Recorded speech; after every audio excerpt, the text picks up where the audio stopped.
दिसंबर का महीना और ठंडी यकमस्त हवाएं। रात के तकरीबन 1 बजे का वक्त था। एक लड़की बड़ा सा बैग उठाए तेजी से कब्रिस्तान की तरफ जा रही थी। ये लड़की कौन थी और इतनी रात गए कब्रिस्तान क्यों जा रही थी, इसके लिए हमें कहानी का पस मंज़र जानना ज़रूरी है। दोस्तों, ये 10 दिसंबर 2019 की बात है, जब एहसान अहमद नामी शख्स को कारोबार में बहुत बड़ा नुकसान हुआ। उनकी फैक्ट्री में आग लगने से करोड़ों रुपए का बिजनेस जलकर खाक हो गया। इतने बड़े नुकसान से एहसान साहब इस कदर दिल बर्दाश्त हुए कि सदमे से उनका हार्ट फेल हो गया और वो दुनिया से रुखसत हो गए। एहसान साहब की एक ही बेटी थी जिसका नाम आफिया था। एहसान साहब की मौत के बाद आफिया ने कसम खाई कि वो अपने बाप के कातिलों को जिंदा नहीं छोड़ेगी। आफिया की माँ तो पहले ही नहीं थी और अब बाप की मौत ने उसको बिल्कुल तन्हा कर दिया था। कारोबार में नुकसान के बाद आफिया के पास अब एक सिर्फ घर ही बचा था जिसमें वो अब रहती थी। आफिया को ना जाने क्यों ये यकीन हो चला था कि उनकी फैक्ट्री में आग उसके चचा और उनके बेटों ने लगाई है। हालांकि जिस रात फैक्ट्री में आग लगी उस दिन चचा और उनकी पूरी फैमिली पिकनिक पर गए हुए थे, लेकिन आफिया ये बात मानने को बिल्कुल तैयार ना थी कि वो बेकसूर हैं। आफिया के फादर को दुनिया से रुखसत हुए अब 1 हफ्ता हो चुका था, लेकिन अभी तक आफिया ये फैसला नहीं कर सकी थी कि वो ऐसा क्या करे कि वो अपने चचा और उनके बेटों को सबक सिखा सके। आफिया के इस यकीन को तक़वियत यहाँ से भी मिली जब उसके फादर के इंतकाल वाले दिन सिर्फ उसके चचा ही शरीक हुए थे। बेटों के बारे में उन्होंने बताया कि वो कारोबार के हवाले से मुल्क से बाहर हैं।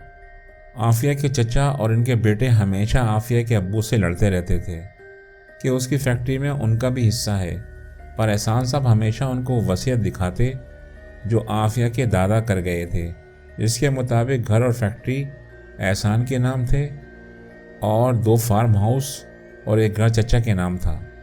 मगर आफिया के चचा इस वसीयत की हमेशा मुखालफत करते थे। बज़ाहिर गमगीन लगने वाले चचा और उनके बेटों से आफिया सख्त नफरत करती थी। और फिर एक रोज़ आफिया बाज़ार से कुछ सामान लेकर वापस आ रही थी, जभी उसने दीवार पर शांगला देवी नामी किसी आमिला का इश्तिहार देखा जिसमें हर काम ख्वाहिश के ऐन मुताबिक करने का दावा किया गया था। आफिया जानती थी कि ये सब फ्रॉड होते हैं, लेकिन ना जाने क्यों इंतकाम में वो इस कदर अंधी हो चुकी थी कि उसको कुछ नज़र नहीं आ रहा था। उसने आमिला का पता नोट किया और एक दिन उस पते पर पहुंच गई। ये एक कच्चा सा 2 कमरों का मकान था जिसके एक कमरे में चंद लोग पहले से ही मौजूद थे जो शायद आफिया की तरह अपना मसला लेकर आए थे। आधे घंटे के बाद आफिया का नंबर आया। आफिया जब इस औरत से मिली तो उसको यकीन हो गया कि इसका मसला ये औरत ज़रूर हल कर देगी। उस औरत ने आफिया को यकीन दिलाया कि इसका काम 100% हो जाएगा, लेकिन उसके लिए उसकी चंद शराइत हैं जिनको आफिया ने खुद पूरा करना होगा।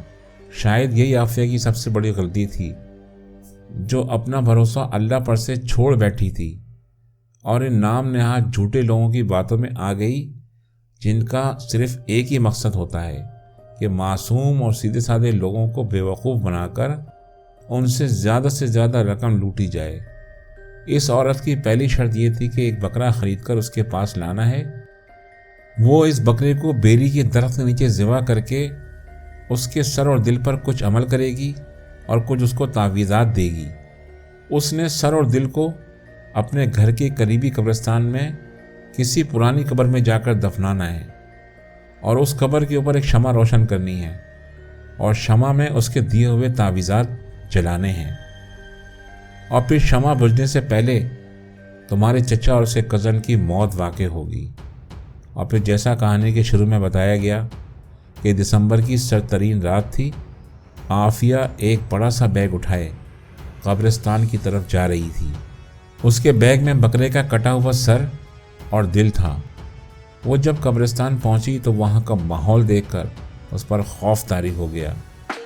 काम आसान नहीं था, एक कब्र खोदना, उसमें 2 चीज़ें दफन करना, फिर तावीज़ात जलाना, पर वो इंतकाम में इस कदर अंधी हो चुकी थी कि کہ وہ سب کچھ بھول چکی تھی۔ اس نے ایک دن پہلے ہی کدال کا بندوبست کر کے قبرستان میں چھپا دی تھی۔ وہ قبرستان میں اس قبر پر گئی جس کا اس نے پہلے سے انتخاب کر رکھا تھا، اور کدال سے وہ قبر کھودنے لگی۔ سخت سردی کے باوجود عافیہ کو پسینے آ رہے تھے۔ اس پر گھبراہٹ اور خوف طاری تھا۔ وہ جلدی جلدی قبر کھود رہی تھی۔ پھر اس کو ایسے لگا جیسے اس کے پیچھے کوئی کھڑا ہو، اور جیسے ہی اس نے گھوم کر دیکھا تو اس کی چیخ نکل گئی۔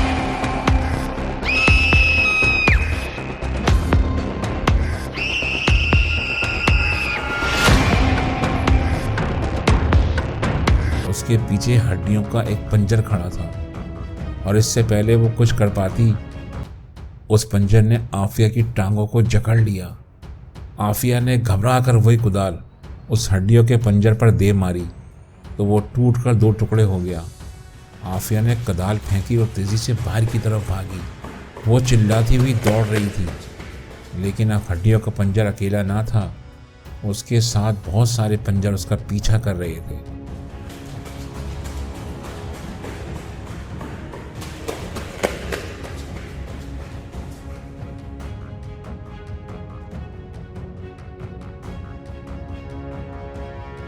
وہ ہانپتی کانپتی قبرستان سے باہر آئی اور بے تحاشا ایک طرف بھاگنے لگی، اور پھر ایک گاڑی تیزی سے اس کی طرف آئی، اور پھر اس کار میں سے عافیہ کو پکڑ کر کسی نے اندر کھینچ لیا۔ پھر وہ گاڑی تیزی سے ایک طرف چلنے لگی۔ جب عافیہ سنبھلی تو وہ حیران رہ گئی۔ کار اس کے چچا چلا رہے تھے، اور ان کے ساتھ ان کا چھوٹا بیٹا تھا۔ وہ دونوں اس کو حوصلہ دے رہے تھے اور کہہ رہے تھے، بیٹا، اتنی رات ابو کی قبر پر آنے کی کیا ضرورت تھی؟ تمہیں شاید نہیں پتا یہ قبرستان بھوتوں کا قبرستان مشہور ہے۔ وہ تو اچھا ہوا میں کسی کام سے اس طرف آ نکلا۔ دوسری طرف اس کا کزن کہہ رہا تھا، آپ ہی حوصلہ رکھو، ہم تمہارے ساتھ ہیں۔ یہ سن کر عافیہ کی آنکھوں سے آنسو جاری ہو گئے۔ وہ سوچ رہی تھی کہ جن کو وہ مارنے آئی تھی، آج انہی لوگوں نے اس کی جان بچائی ہے۔ شاید اللہ نے اس کی آنکھوں سے جھوٹے انتقام کا پردہ ہٹانا تھا۔ اور دوستوں، اس دن کے بعد سے عافیہ نے ان تمام خرافات سے توبہ کر لی اور دل سے اپنے چچا اور کزن کی عزت اور احترام کرنے لگی۔ لیکن عافیہ سب کچھ بھول سکتی تھی، مگر قبرستان کی وہ رات آج تک نہ بھلا پائی، جس کو سوچ کر اس کے جسم کے رونگٹے آج بھی کھڑے ہو جاتے ہیں۔